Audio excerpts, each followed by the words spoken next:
Hello, everyone. It is the February edition of the Lipedema Patient Roundtable. I am Brenda Viola for Lympha Press, and it sort of feels like the Brady Bunch tonight. We've got so many faces on the screen, and we know that all of you are logging on right now, and we are so happy to have you with us.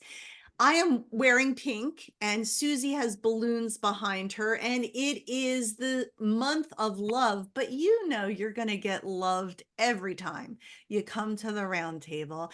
Whether we're loving you through encouragement, inspiration, humor, we like to laugh a lot, education, and you're going to have lots of education tonight. Let me do some quick introductions. You know our regular anchor panelists, and we are always honored to have them with us. They offer such a diversity of opinions and also lots of heart. Siouxie Boshoff, we're so glad to see you. Lipedema Living.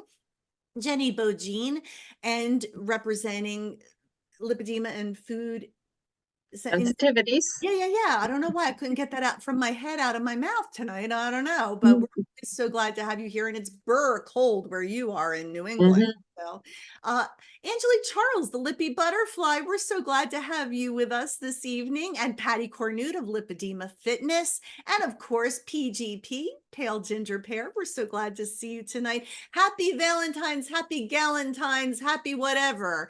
Lots of love tonight, and our special guests. I feel like we should have a drum roll. We have been wanting to have Jonathan Cart from the Lipedema Foundation with us. He is the CEO of Lipedema Foundation. So great to see you, Jonathan. Great to be here. Thanks for inviting us. Of course. And sidekick. Now, Yes. Full disclosure, Courtney is now Courtney Massio, but she got married since we planned all this. So Courtney, it is lovely to have you here. You are the professional education manager. We know you have a lot to share with us tonight. So thanks for being here, Courtney. We're super excited to be here. Thanks, Yay. everybody. And then if that weren't, but wait, there's more. I feel like one of those late night Craft-O-Matic commercials or something. But wait, there's more.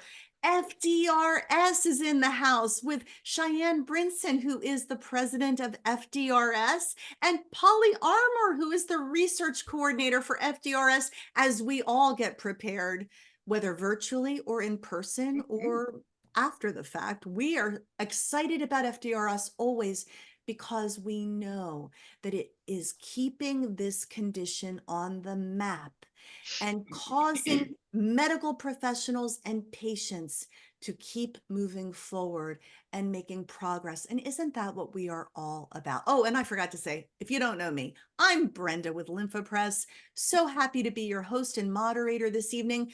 If you are in chat, ooh, I already see chat is hot. And I've told our guests tonight that chat is as much fun as the actual conversation that goes on. It's so lovely to have all of you here. I see Sandy Darley and Sarah Bramblett and Andrea Price and Patricia Broderick and Curvy Girl Beth. Hey, Curvy Girl Beth, it's so nice to see you. Susan O'Hara, my goodness, we could do another whole show with you with all that you have going on. But first things first, I want to talk to our regular anchor panelists and get some things out of the way. What has been going on since we last got together? Are there any ahas or things that you have learned before we get into talking to our guests tonight? And I'd like to start with you, Lippy Butterfly. Well, mine is absolutely brand new, and I don't even know where I'm going with it, but I had a doctor's appointment today for the first time in a little while. I've been kind of avoiding it because I knew I wasn't staying on top of my stuff. But the doctor was really pushing Ozempic. And I was telling him that I know some things that could help the 50 pounds that I've put on in the year and a half since I saw him last, which is the things that we've talked about that actually do work for my body. I haven't been in the pool. I haven't been in the gym. I haven't been cooking for myself. I haven't been eliminating gluten. I've been eating the mess out of dairy. I've been doing all of the wrong things. But even in light of me telling him my first effort is to put back into myself what I was doing before, he was strongly pushing both surgical intervention, which was not the things that we talk about the most. He was talking about bariatric surgery. And as you know, I've already had bariatric surgery, so I was definitely offended. And then a very, very strong push for Ozempic, which I know our community is looking at a little bit more, but I was really turned off by a doctor pushing for medication in a sense where I'm telling him that there are other modalities that have helped me a little bit better. So with that being said, I also noticed in that brief interaction that he must not have actually read our standards of care. So we talked about this before. Like, if there's any takeaway from this, it is we have to keep looking for professionals that will actually read the material and actually address our needs as they are. Because even though some medications, some surgeries, they do help, when a person is actually saying, I know that this 50 pounds in particular is because I haven't been doing the things that I know I need to do. It's better for us to work on ourselves before we go to medicine intervention, in my opinion. And we always That's say, all. and if you're new to the roundtable, whatever path you choose that is right for you, we support that. We do not at this roundtable advocate, yes, you must do surgery. Yes, you must do this. Yes, you must do that. We offer options, and we expect that you will do the research and make your own decisions about it. This is a place where we support, we don't judge. But I think you're bringing up such a great point, Angelique, in that first of all, you're all so brilliant. Many of you who have logged on tonight, those of you who are anchor panelists, you've had to be your own advocates. You've had to become brilliant in this. And I applaud you for knowing yourself and knowing your boundaries and making them known. And so we're hearing a lot of things in chat about, please fire this doctor, but we also want you to find somebody that will work for you. Angelique, thank you for sharing that experience. Anything else with regard to that before I go to Siouxsie? No, that's all. But then again, as we keep saying, keep being your own best advocate. You know what works best for your body. And I'm not saying anything negative about Ozempic. My response really to him was, do you have more information on this before you start telling me that I need to take this? So I'm not coming down on medicine. I'm saying that it's okay to do your research first. Oh no, and I hope you didn't take my comment No. as that. Okay, cool. And the other thing is, next month we do have an expert in the topic of the Ozempic medications that's going to be here at the roundtable. So everybody who has questions on this, bring them for Dr. Nicholas Pennings. He will be here next month. Thank you so much for that, Angelique. Siouxsie, what's been going on in Valentine's land back there? Well, I had a big breakthrough on my health, and I was doing a combination of things. So that was kind of amazing. This is the closest to normal that I've literally felt in, I don't know, 3.5 years, I think. And it's been a little bit amazing. Like, I'm actually sleeping through the night. I'm not in so much pain. I don't know, like, I'm coming up on my 1-year anniversary for my surgeries too.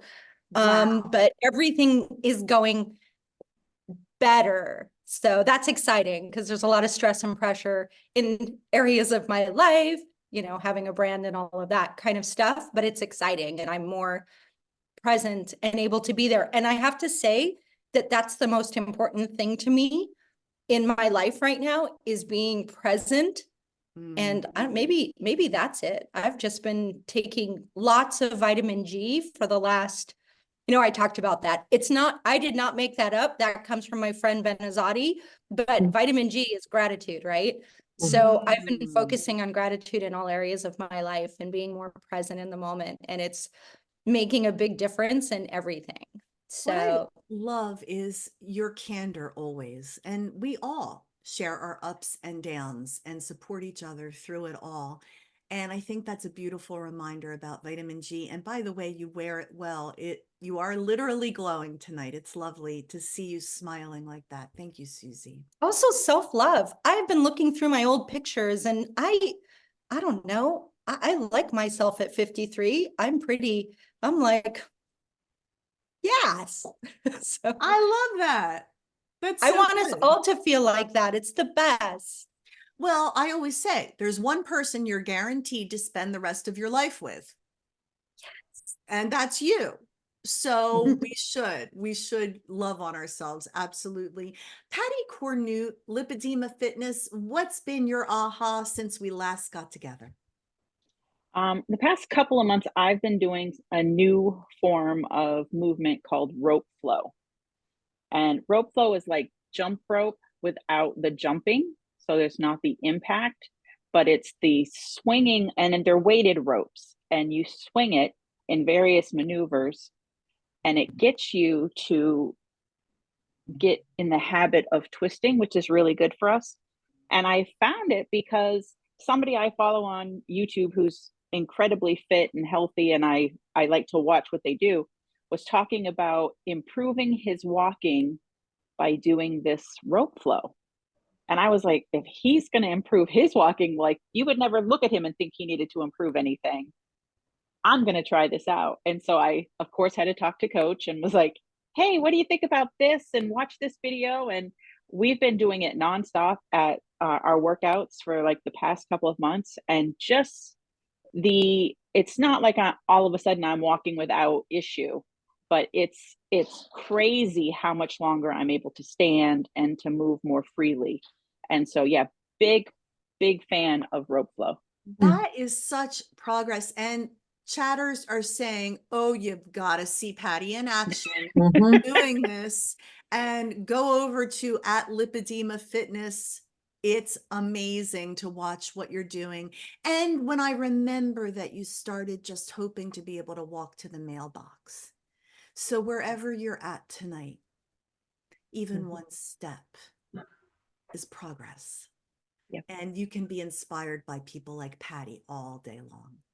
Jenny Beaujean, what's going on with you? Things are pretty status quo here for me, but I will say I have been enjoying a recipe that Karen Feldman, who's a lippy lady who actually lives in Nepal, and she posted about red lentil tofu. And it's really easy to make, and it's very versatile, and it's got all sorts of uses, and it's kind of yummy and kind of simple to do. And it's really good because it's a way to get protein. It's a way to feel like I'm getting a little starch, if you will, without getting starch in my diet. And I'm enjoying it thoroughly, in terms of that. But I think in terms of revelation, it's that understanding sometimes that we are so focused sometimes on lipedema and everything about it, that this has been a month where I've been remembering I am so much more than just the lipedema. Wow. I'm doing so much, out in the world, volunteering and this, that, and the other thing. So it was that reminder that there's so much more going on in my life other than just the lipedema. And sometimes just doing the hour 45, 2 hours of routine every day is where it's at. That is so good. You may have lipedema, but it doesn't have you, and that's not all there is to you. Angelique, you raised your hand. Question to Jenny. You said red lentil tofu. I know a lot of us have sensitivities to soy. So is that a soy-free? No soy. It has 2 ingredients, red lentils and water. That's all that's in it. So there's some YouTube recipes out there. Is the best way to look at it. You can look it up. Fantastic. Okay. Yeah. And PGP, what's going on in Pale Ginger Pearland? I've been sick most of the month. I had bronchitis. And I learned during that time period. I mean, not learned because I knew, but it was just a reminder of how much compression feels good for me, because I wasn't wearing compression while I was sick because I was afraid of like getting it dirty with like, I've had a kid, I cough, things happen. So I was like, I've got 1 or 2 pairs of compression. I can't constantly be washing them. So I just went without compression for about a week. I mean, I had my knee highs on. I just didn't have my bodysuit. And I was like missing it by the end of the week and like could not wait to be able to put it back on when I felt like it was safe to cough and not pee myself. So that was kind of my big thing. But I mean, life's just been crazy lately. A good crazy, like a really good crazy. I can tell. I can tell. You know, it's so funny. Zoom screens are limiting. However, you can still feel people's energy popping through the screen.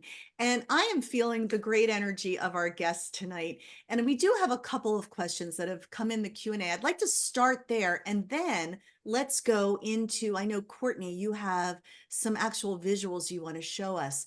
But Casey, our lovely Casey Grosvenor, we love you out there. We're so glad that you are part of this lipedema patient community.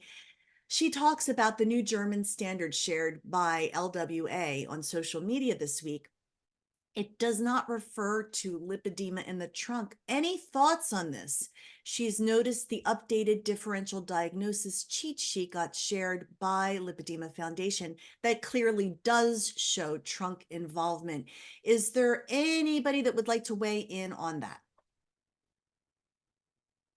Feel free, or not. I'm Oh, happy to sorry, weigh I in on missed that. that.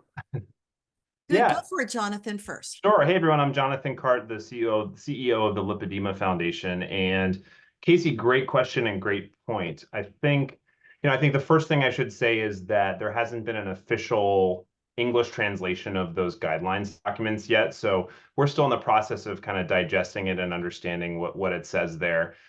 Taking it with a grain of salt until we see that official translation. Just doing it, frankly, in using a translating app called DeepL right now, just trying to get the gist of it. But one thing that's very clear is they are saying that trunk involvement is not a thing, and this runs counter to what we see in findings from the Lipedema Foundation registry.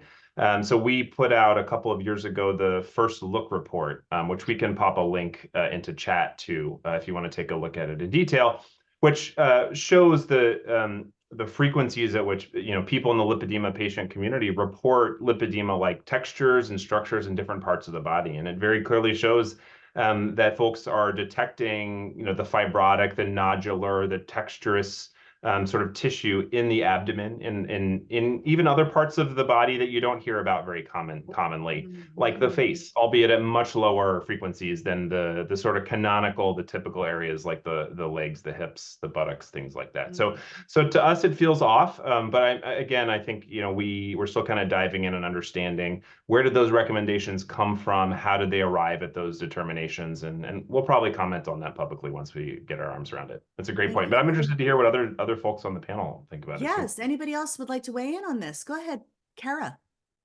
Well, I mean, I know when they did my tummy tuck for lipedema removal, Dr. Jamie said there was no normal fat in my stomach. It was all nodules.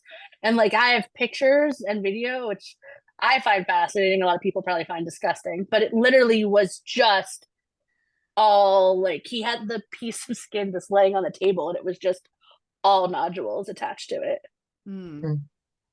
So I mean, like I know for me it was there. Like I could feel it, I could see them beforehand. And then when like he was like, no, he was like, you literally had zero normal fat in your stomach. Interesting. Go ahead, Pattie. Yeah, I noticed like on the ribs is where I kind of feel when the nodules get pinched in between this, like what's ever touching me and my ribs. Like my husband will go to put his arm around me, I'd be like, oh. So I definitely have nodules in that area. Okay. Anybody else? I also, yeah. When I had my tummy tuck also last year, mine wasn't completely full of nodules, but there were like you could see the regular fat because it was gross. Like he took 12 inches, which was way less than what took from Cara, but showed me because I was, my nerdy self was like, I want details. So there were nodules. And then there was the regular fat, which fascinated me because I'd already seen Cara's, which was all nodules. And I was like, maybe that's how stomachs are supposed to look, but that's not how they're supposed to look. So these guys need to explore further. That's my 2 cents. See a lot of nodding. Go ahead, Angelique. The one thing that I do notice in that area, I think I'm kind of like Cara in that my other areas are so painful that I don't necessarily feel the stomach area pain right this moment. But what I do notice is like nerve issues that happen when any area is compressed in my midsection, and specifically more like Pattie on the side. My stomach, you could do any amount of pressure in there and I don't really feel much. But if I lay on my side a certain way for too long, I can definitely feel where nerves are getting pinched, and certain circulations are getting cut off that really shouldn't be cut off by just laying on your side, you know? So I notice it in strange areas, but I'm kind of like Cara in the beginning, where I think that other pains kind of supersede what's going on in my stomach right now. Understood. Okay. That's a really important conversation. We look forward to finding out more about this. And, you know, Angelique, going back to you, you mentioned some of the things that you were eating that you know you shouldn't be eating. And Danielle Dittenhofer, we're glad you're here tonight. Danielle asks, how did people on the panel find out what they are sensitive to and what foods to avoid? So sometimes it's trial and error. I know, Jenny, you want to weigh in on this. Oh yeah, it's quite the journey, and no two of us are the same. And some people do it differently, but for me, you know, I started noticing in my 50s different things that happened, and that was well before I had a lipedema diagnosis. But after I had the diagnosis and started looking into things, that recognition that foods that I was eating could dramatically impact how much I weighed overnight, you know, and through finding different Facebook groups, you know, food groups and things, started thinking about what I was eating and started slowly trying to eliminate certain foods that are common for some people. A lot of folks find dairy, refined sugars, refined carbs to be issues. And then I did a hair sensitivity test, which is an inexpensive thing. And it's not an absolute answer, but it's a starting point. So for instance, it came back saying that I couldn't eat yogurt. And what I actually figured out through trial and error was that I can eat Icelandic yogurts and I can eat French yogurts, but I can't eat American or Greek yogurts because they give me inflammation.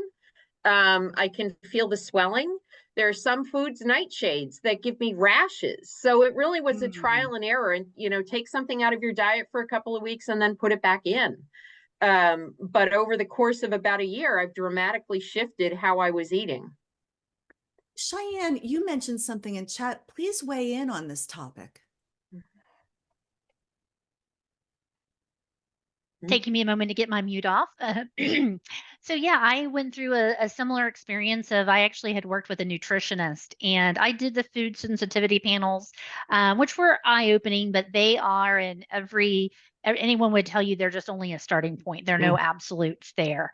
And, but the elimination is certainly, it was not the easiest thing I've ever done in my life. And I thought my husband was going to kill us both during it because I got him to tag along and do it with me. And, but it really is a good reset for your body. And then just that reintroduction of the food.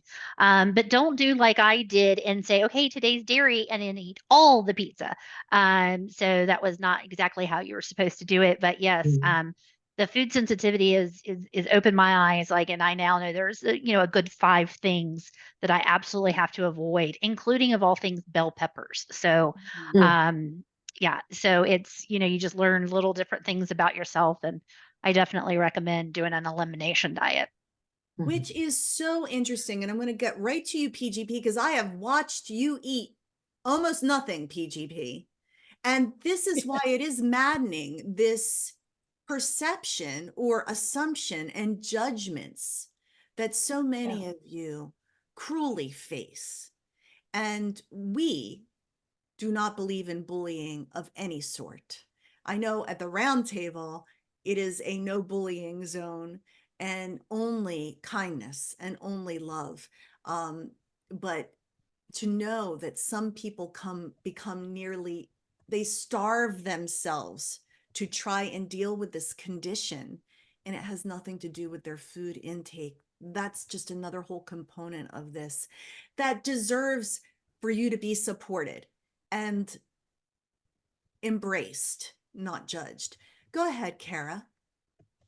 Yeah, I rarely like it's bad. I don't eat, as Susie has yelled at me and all of that. I really don't eat. But I was just gonna say that if you don't really kind of like know where to start with the food sensitivities and just doing an online test by yourself is overwhelming, that fellow lippy lady Bonnie Newman is great with food sensitivity, and she's a registered dietitian, I think, and she understands the whole lipedema side of things and everything. I worked with her. I did a test with her, and I was actually able to stick with it for the several weeks of elimination and stuff, and only eat certain things that was like allowed. I lived off of, for me, my test, I lived off of potatoes and pork basically, because there was more options, but it was stuff I didn't eat. So it was very limited because I'm super picky on top of it. But it was great, and when I stuck to it, I felt my best, and I'm getting back into like sticking and eating with what I should be eating and feeling best about it. But she's a great resource, and I will share her in my stories after this so that like people can find her on everything. And she was at FDRS last year. I think she'll be again this year. She like comes along to learn and see everybody. So yeah, it is kind of like a reunion time, and we definitely want to get into FDRS. But before we go there, Courtney, you've got some exciting updates from Lipedema Foundation. We want you as our audience to feel empowered, and knowledge is power. And I applaud the Lipedema Foundation and the advances that they have made in recent years to give you tools that you can walk into your doctors with and ways to feel supported. So I'm going to say, take it away, Courtney, and we're all ears. We want to see what's available to us. Great. Thank you so much. We're really excited to be here tonight. I am going to see if I can share my screen successfully. We will, let's see. Okay. Hopefully everyone is seeing the clinician's guide. Yes? Yes. Okay, awesome. Yeah, so I joined LF last July as their professional education manager, and really just with a goal to increase healthcare provider awareness and education, right, to support patients in the research field. So we hear so often that, patients are going years, sometimes decades, without getting a proper lipedema diagnosis, and that finding a healthcare provider that's even familiar with the condition is really a struggle. So we were hearing from the field that there was this need for, some type of informational guide for clinicians that could empower them to feel more confident in recognizing and diagnosing lipedema. So that's kind of where the clinician's guide to lipedema came about. So it's a one-page front and back flyer. So it's really meant to serve as like a desk reference for clinicians that are likely to encounter patients that have lipedema and who could offer a diagnosis. So it's going to go through, common presentation, physical exam and patient history. We talk about ICD codes, common treatments, and then referral sources. And then also, I think one of the most important things is that we're trying to highlight that this is a legitimate condition that healthcare providers should care about and pay attention to. One of the ways that we tried to do that was highlighting that, the World Health Organization already has an ICD-11 code for lipedema, right? It's a distinguished condition, and the United States is not using that yet. Obviously, there are 35 countries that are. We're not sure when they'll adopt ICD-11, but we just wanted to highlight that, that's coming and that there is a diagnosis code and this is real. So we're just really, sorry, see if I can go back.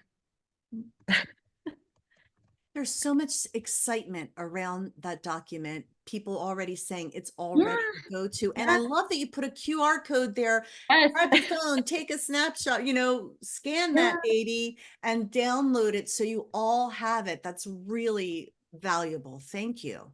Yes, absolutely. So I wanted to include the QR code so that you can easily get to it on the site. So It's available now as a PDF download. There may be ordering options soon for that if anybody, it's like a hard copy, so that might be coming soon. And this is a first draft version, so we were really excited to get it out into the field, but we also welcome feedback. You know, we want you to read this and just give us your thoughts. So we have this email address here at the bottom, so clinicians@lipedema.org. So I'd love to hear what you think of it and, you know, how you're using it. So it's such a great point. Like, we're hearing that people are uploading this to their patient portal, or they finally feel like they have something to take in their doctor's office and be like, look, this is a real thing, and this is how you can help me get a diagnosis. So the next thing that really excited to talk about is live research at FDRS. So we're really excited to be able to announce this. So LF is partnering with Lympha. So they're going to be collecting 3D digital measurements of people with lipedema. It's going to start Thursday, April 18th at 9 o'clock and it'll run through Friday till about 3:45. So this is going to be pre-conference. So this is before FDRS. It's going to be at the Marriott St. Louis Airport Hotel. And the goal really is to gather data that could contribute to a better understanding of the disease. So really excited that this is just a great opportunity to participate in research. If anyone with lipedema wants to be a part of that study. So again, this QR code, you can go here and learn more about what that would look like. Also, at the same time, we're going to have a professional photographer there that's going to be able to capture photos for our SmugMug photo library. So currently we have over 500 photos showcasing lipedema. We're really excited to add to that. So within the same QR code here on that page, you can learn more about if you want to participate in that part of that activity. And then some more resources just to sort of wrap up before I kick it to Jonathan. So obviously lipedema.org. If you visit our resources tab, you know, you can find helpful links here. We've got the brochure. We have that first look report that we were talking about, our patient self-advocacy guide, which we feel like, you know, empowers patients to just be able to advocate for themselves and their care. And yeah, so with that, I will stop my share. We're getting so much appreciation in the chat for what you've accomplished. I mean, consolidating information and making it easily accessible, downloadable, shareable, so powerful, wonderful. Jonathan, jump on in there. Sure. Well, thank you so much to everyone for the feedback in chat. I mean, we kind of created this, it's brand new, as Courtney said, and we definitely sent it out to a limited group of folks for feedback before we released it publicly. But it's always a little bit of kind of hold your breath and wait and see when you launch something new out into the world, and to get the immediate feedback to hear not just that it resonates with folks in the lipedema patient community, but that folks are actually making progress in their conversations with their clinicians, you know, that they're getting good feedback from those folks is just tremendously gratifying. So thank you for sharing that with us. And as Courtney said, this is a first draft. You know, we're going to continue to tweak it as we understand what's going to be even better and more compelling and more useful for clinicians. So thank you for that. So I'll share just a little bit of background information about the research roadmap that the Lipedema Foundation released in late 2023. And the journey to releasing the roadmap started in earnest in December 2022 at the Foundation's research retreat in Reston, Virginia. And the last thing we did before everyone scattered and went back home at the end of the retreat was convene a handful of breakout sessions where we had people split into groups and first talk about what were the challenges in lipedema research facing the field in terms of making good progress, and then to start to brainstorm some ideas and some solutions. And so we took all that information, we went back and reflected on it and went through a process of drafting an outline and then creating a roadmap document over the course of The better part of a year. It's a pretty extensive document, and one thing that we felt really strongly about is that we wanted to have input, feedback, participation from the broader field, and that included a broad range of stakeholders. We ultimately worked with over 60 folks outside of the Lipedema Foundation, including people with lipedema, researchers, clinicians, advocates, others, to understand what should we prioritize. And I think on the plus side, there's been a lot of progress in lipedema research in the last couple of years. Something like 50% of primary data papers, those are papers with new data, original data published in the research. 50% of those have been published in the last 5 years or so. So there's tremendous progress, but there's so much more work to do. And the reality is there just are more questions that we have at this point than answers. And so that's really reflected in the final document. It's extensive. It's something like 80 pages with references. And so there's a lot of work to do, and I think it's much more than the Lipedema Foundation itself can do. And in addition to laying out a path forward for the field to make advances on lipedema research, we wanted to do a couple of things. We were hoping to attract more resources to the field, and those include funding. Folks like the National Institutes of Health, other private funders. We want folks other than just LF to start putting some more skin in the game here. And then the second thing is, it's not just money that's lacking. It's frankly research talent. As in the healthcare provider community, lipedema just is under-recognized and isn't very well known in the research community. And so what we really wanted to do with this document is to give folks who might be interested and have something unique to contribute to lipedema research a hook for getting involved, right? We've got some funding. It's not huge grants from the Lipedema Foundation. It's essentially enough for someone to get started in the field and generate some early data. And we've got some ideas of what to work on in the form of the recommendations in the roadmap. But really, we wanted to help kind of orient folks to the field and bring them in. So, we launched the document, went live in late 2023. You can check it out at lipedema.org/roadmap, and we'll throw that link into the chat in a bit as well. But we're kind of hitting the pavement. We're getting out there to every research conference that'll have us, honestly, to say, hey, this is lipedema is a thing. It's an interesting thing from a research perspective because so much isn't known, and you researchers should get involved in helping us figure out what's going on with lipedema. So that's the document, and just in terms of what what I would love from folks that are on this call. I mean, first is I'd love your reactions. If you go to the lipedema.org page, you'll find not just the full roadmap document, but an executive summary that talks about the top recommendations across 6 different areas that we need to make progress on. And there's a mechanism for submitting some feedback. So it's an open comment mechanism. Please get in there and share your thoughts with us. And then we also, as part of that, developed a research idea database. So as extensive as the roadmap is, we know that it hasn't covered everything. And already we've got feedback from folks in the clinical and in the patient community saying, hey, what about this? Or I think you should really put the emphasis here. And so what we want to do is, as I mentioned, it took a year to get the document out. We don't want to wait another year to get new great ideas out into the world. And so the point of the research idea database is that anyone can go on there and contribute a hypothesis or an idea about their experience with lipedema, whether they're a patient, a clinician, a researcher, or someone off the street. So please go check those out. I will, and thank you. I saw someone already threw the links in the chat. That's amazing. Yeah. Believe me, you can't let any grass grow under your feet. In the live roundtable, it happens in That's chat. amazing. It is hot and it is awesome. And I love what you shared there. Go ahead, Cara. I saw Susie ask, and I was wondering as well, like, for those of us that have had surgery, should we still stop by for like the mapping and all of that, or do you want people that haven't had surgery?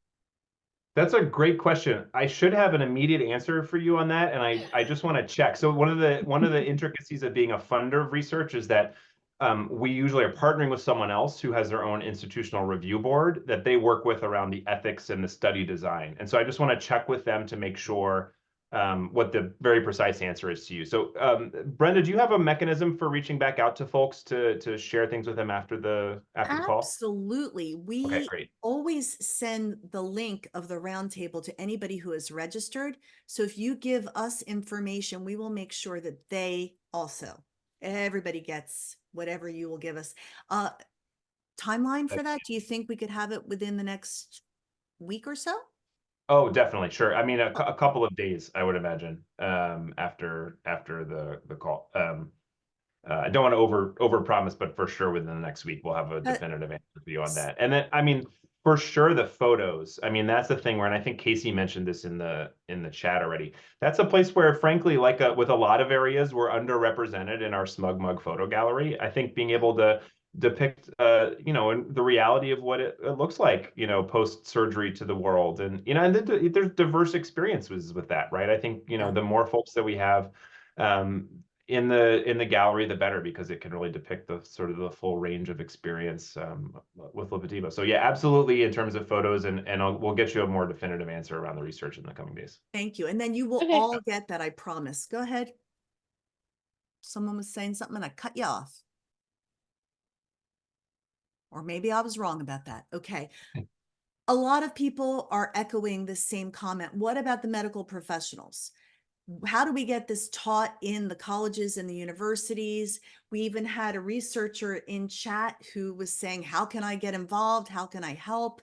How do we connect the dots? You know, the patient community is galvanized and coordinated and passionate and activist. How do we connect the dots with the medical community? I think that's a question many have. Yeah, it's a great question, and I would love for Courtney to jump in here and share this here. But I think this is a place where, honestly, introductions and ideas are what we need from people. I mean, it's a thing that we need to do, and it's not totally clear to us yet what the best ways to kind of incentivize those folks who are writing the questions for board exams or teaching this in schools.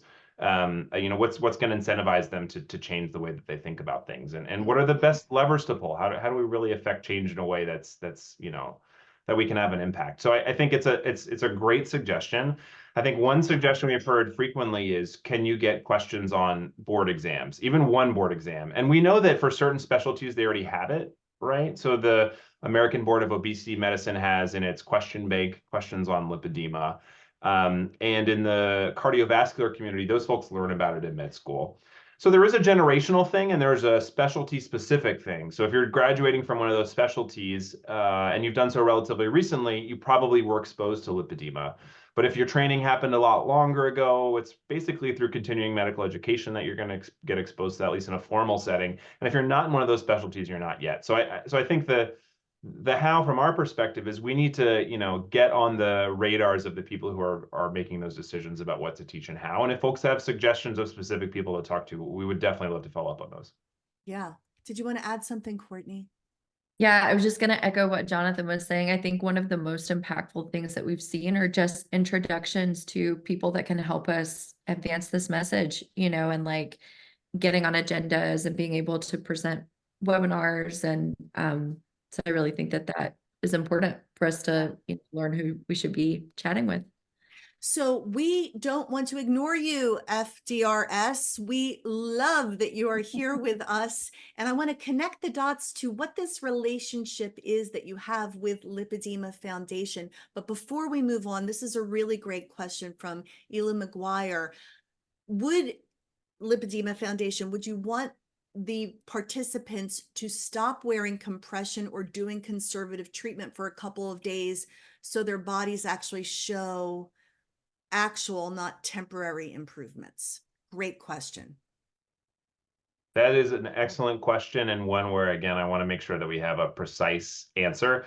For sure, our recommendation is to come to whether it's the photo shoot or it's it's participation in the actual 3D scanning live research, to come to the session if they can, not in compression. Just because, you know, it's just easier to make the whole thing work if folks show up already prepared without compression to participate. But that's a separate question from whether essentially abstaining from certain conservative measures would be better before participating in research. So let us get a certain answer for you and get back to you soon.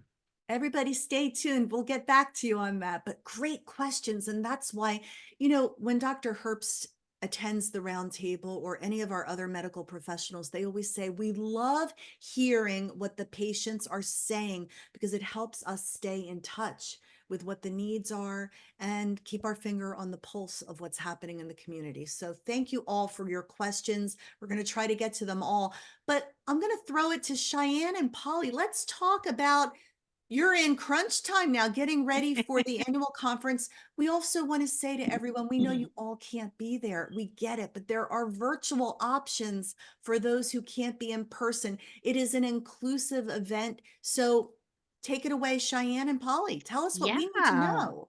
Absolutely. So we have the FDRS conference coming up for those who don't know, April 19th through 21st in St. Louis. And for many of us, going back to St. Louis is a reunion of sorts. Many of us, that was actually my first conference as a board member. And so it has St. Louis has a very special place to me and to many others as well. We have had a great problem this year. We have had more speakers applied to be speakers this year than we have room for, and by a lot. So it has taken us a little bit longer to finalize the schedule because we're trying to squeeze as much into our day and a half that we're together. And we had, I think it was close to 60 submissions for our conference this year. So that has been absolutely fantastic. So the speakers that had done early submission, many of them have already gotten their confirmation, and we're just trying to fine tune and trying to get as many in, and this is the biggest game of Tetris we've ever had to play in trying to plan out a conference schedule. And Polly is nodding her head. I mean, usually we get these things when we get them all, and usually we're trying to beg and borrow and get more people to fill some spots. But now we're like, okay, can we cut down a break to add a speaker? So we're like, break a speaker, or like, you don't want a lunch, you just want to keep going. So it is a great problem to have. And then as of this week, we are sold out of exhibitor booths. So that is fantastic as well. So it is just the response has been very overwhelming this year. So many people are very excited. We're very excited, as we always are, to host the conference.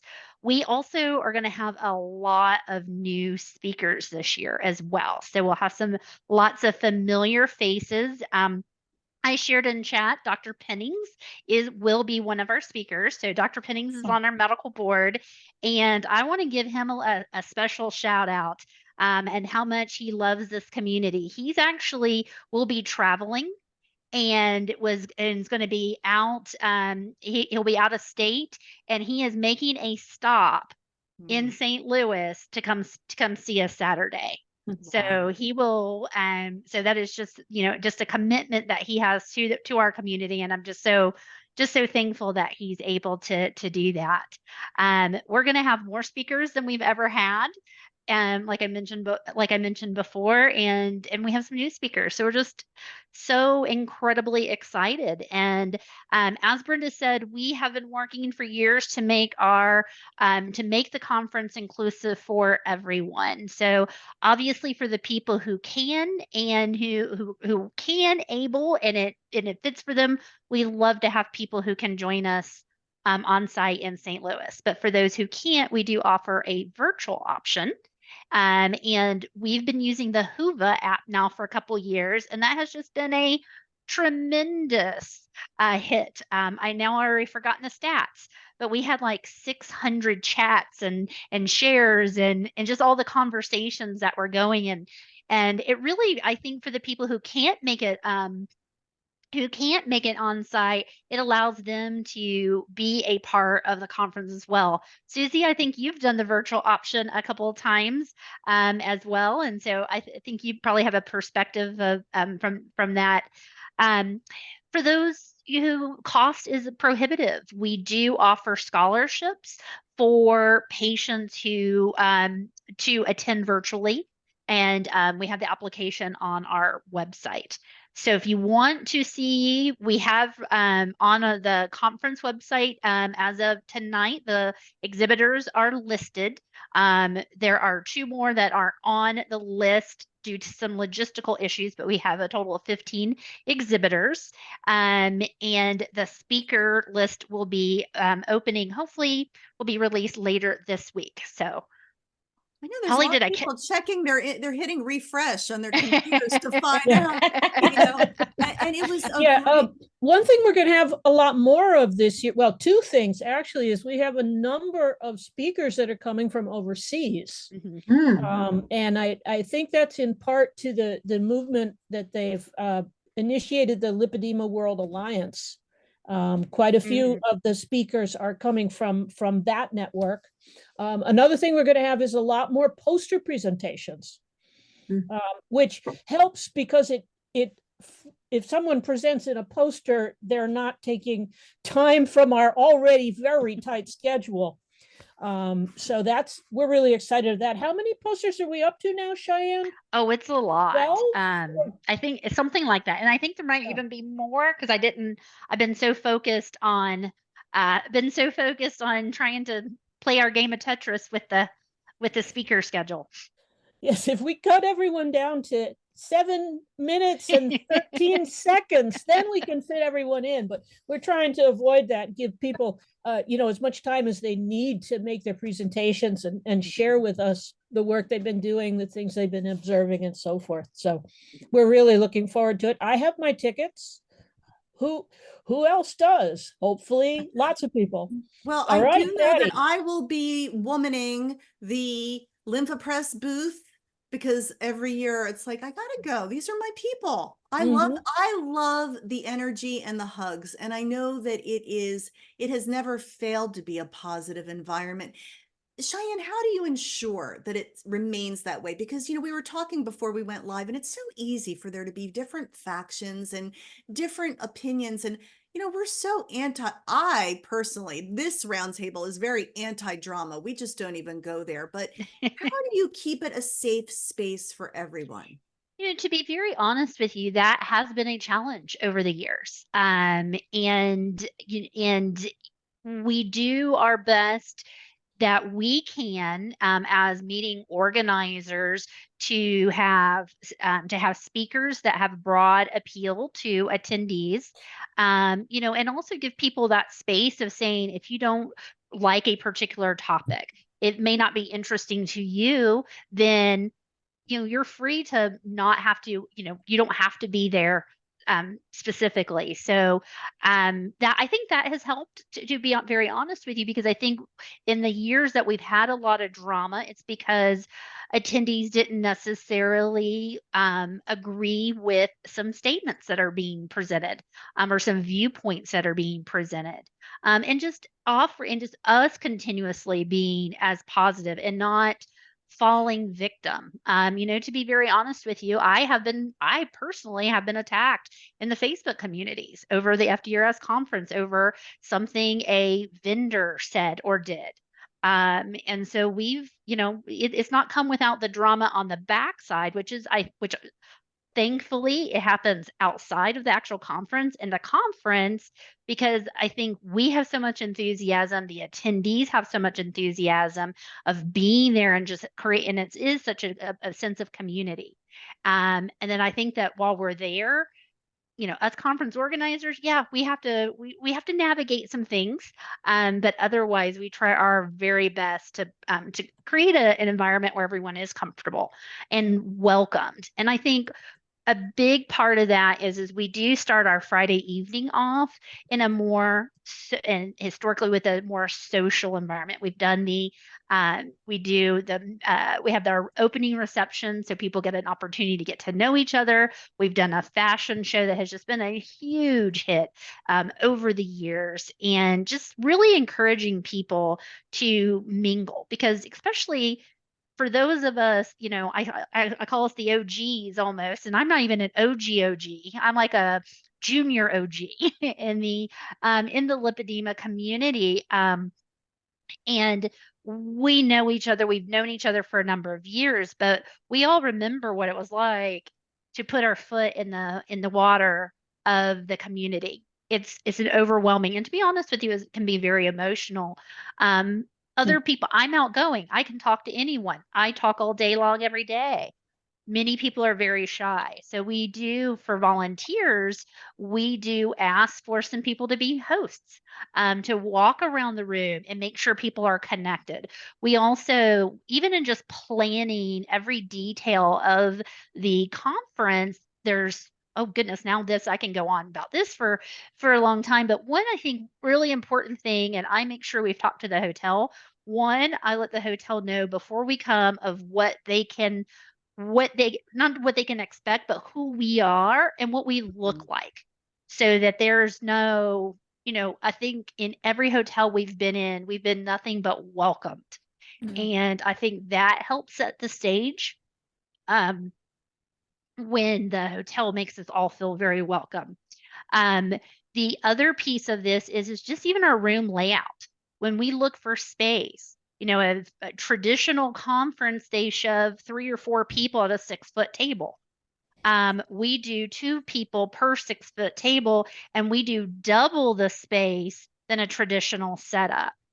And then we also try to add some mixed seating, if you will. So some people like to stand. We do a kind of a partial for the people who like to sit at a table and have a classroom style. And then we have the seats that are more theater style. So you can move your chair around and get comfy and put your feet up. And without having to pay lots of money, if the hotels will offer us some additional furniture, we take it. Otherwise, they like to rent that stuff, and they rent furniture for more than most of us pay for furniture. So we only do it if we can kind of convince them to say, hey, can we take that couch and put in here? So it's all about creating those little details. I think, Brenda, really help set the stage. And So it is such a challenging job and a challenging position you're in. We support you in all that you're doing. you. And if there are any issues that arise, you're right there on site. People can raise any concerns that they have to you, and you'll be responsive to it. That's what I have observed in the past. So we are running out of time. This is crazy. How did this happen? Jonathan, could you just speak about the relationship between Lipedema Foundation and FDRS? How does that work? And how can people ask all of these questions that are coming in that we can't possibly get to tonight? Sure. I mean, what I would say, our relationship is quite friendly. Hopefully Cheyenne and Polly would say the same thing. We're separate organizations, but we, tremendously respect the fantastic work that Cheyenne, Polly, and their colleagues at FDRS do to put on the FDRS conference every year and everything else that they do. So, I mean, I think we're sponsors of FDRS. I put in chat that our whole team will be there. We are full-throated sponsors of FDRS, and we'll be there on a boothing as in past years with our entire team. So excited about that. And Polly, I mentioned our research retreat. Polly was at our research retreat in December 2022 as well, as sort of a representative from FDRS. So cordial, friendly, even though we're separate organizations.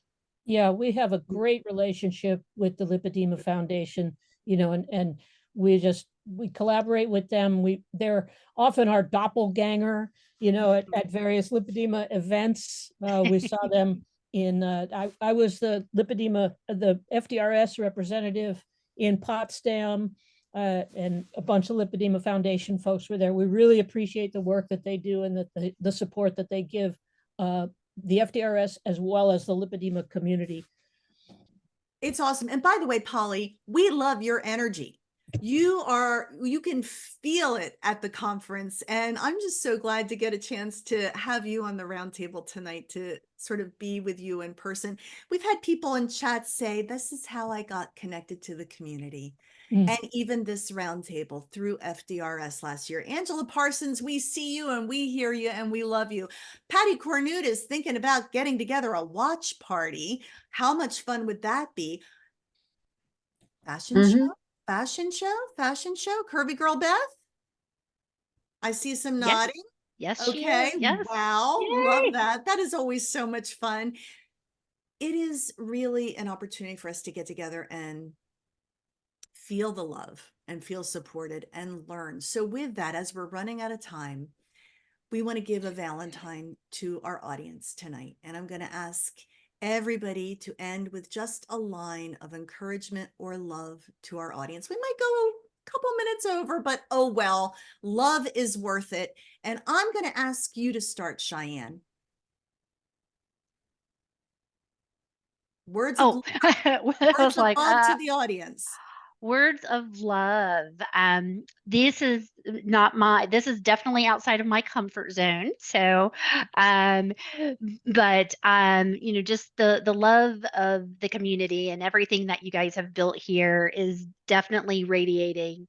And I hope that everyone that's on this call feels the love of the organizers here, of Lipedema Foundation, of FDRS, and just how much we're honored to be part of the community. If that was out of your comfort zone, well said. We really like that. Jenny, how about you? I just want to say how much knowing everyone virtually and getting to meet everybody through all these groups and all these places has meant to me over the years. And it inspires me every day seeing everybody's stories. It does. Me too. Even in the chat, it's like hard to stay on top of chat when we've got all this going on too. I have to go back and read it. In fact, Pattie Cornute, you always say, can you send me the chat? I missed some stuff. Pattie, words of love. Give us some words of love. This community is phenomenal, not just patients, but medical professionals and researchers and vendors. And if you get a chance to go in person, you will be overwhelmed with the specialness of walking into a room and being surrounded by people just like you. Yeah, that is so well said and so true. Polly. Well, I love how far the lipedema community has come in the slightly more than 10 years I've been involved. And I'm so happy there's, yes, it still sucks and we still don't know what causes it. And the treatments and options we have are limited, but we've come so far and we're going to keep that momentum going. That's a great one. Yes, very motivational. Angelique Charles, the Lippy Butterfly. Mine is, now is not the time to give up on you. Throughout these seasons that we've gone through, a lot of us have experienced death, heartbreaks, financial woes, bills, and everything else. And then on top of that, we're always faced with doctors who don't believe what we're saying, a world who is telling us that this is our fault, and constant frustration with not being able to progress past where we're at right now. So don't give up on you though. If there's anything that we can take away from tonight, it's that there are foundations, even in addition to this awesome community that really cares about you. And no matter what you have to go through in order to get to a different position, to a better position, it's not the time to give up. Right now is just really not the time to give up. We have to stay true to overcoming this condition that we're all struggling through together. Well said. The very heart of the word encouragement is courage, and we all need courage for all the things that we face in life. That was so beautifully said. Siouxie Boshoff.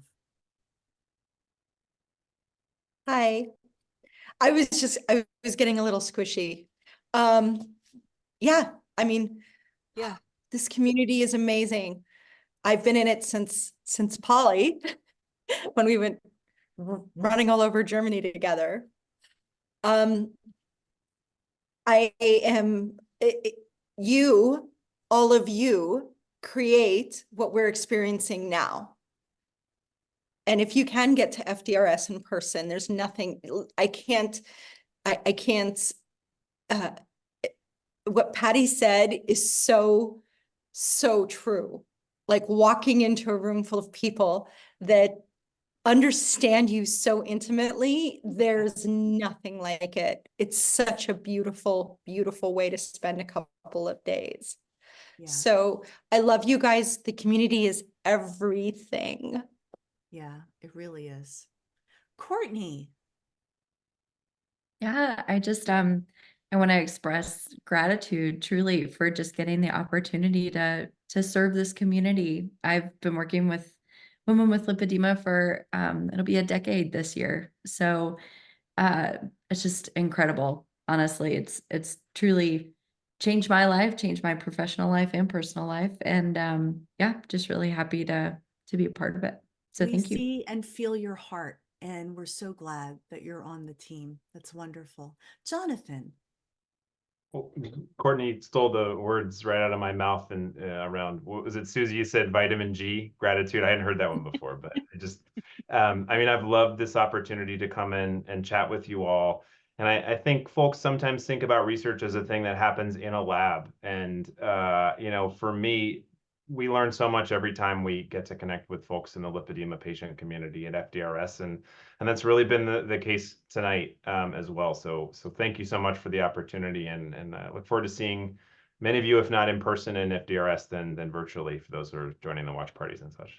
Yeah, watch parties. They're going to be I love awesome. I almost wish that we could split ourselves.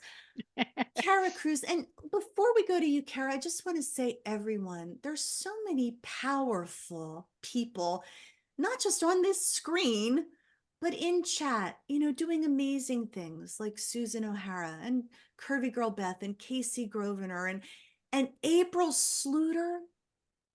You are a champion. You are champions. Keep pressing on the chrysalis. You are creating strength in your wings so you can fly.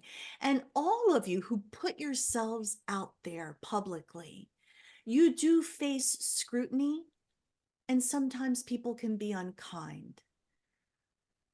When they go low, go high. Rise above it, because you're so worth that. And one of my favorite voices is PGP. Why don't you send us out with some love? I mean, I'm gonna go with two things. One, my standard of, if you don't feel like you connect to the first couple of lipedema people you talk to, keep trying. It's such a big community. You will find people you click with. And then my other is, I'm going to give a warning that nobody talks about, and that is, you will feel sad after FDRS. It is going to be like a loss, because you, for once, were around a group of people that understand. There's no judgment if you have to stop and lean on something because you can't walk all the way across where you need to go. There's no judgment if you have to sit and put your feet up on another chair like Susie and I did last year. Like, there's no judgment for anything, and you feel seen. And to be in a room where like everybody looks like you is so different. And then you go home to normal life and you're like, oh, I can't just go talk to that lady, even though I know she has lipedema, because she might not know and I don't want to offend her. So like, you get in this little sad, like, it's like when you leave a sleepover, like, I miss everyone. So just a warning, prepare yourself, because nobody talks about it until after the fact. And then we're all like, oh yeah, this is sad. Yeah, why are we so bummed now? Oh yeah, that's right. The post-conference blues. Heard 'em. But Yeah. there is always the round table. And though I may not be a patient, this is a bright spot in every month for me. Meeting the members of the lipedema patient community has been healing to my heart and my soul, and it's the great privilege of my career. And also thank you to Lympha Press for providing this opportunity every month for us to get together and find courage in the encouragement. We are over time, but I want to thank everybody for taking their very valuable time to be with us. Much love to all of you. Thank you to our guests. Thank you to our attendees. You're the best. See you next month. Bye. Bye, everybody. Bye.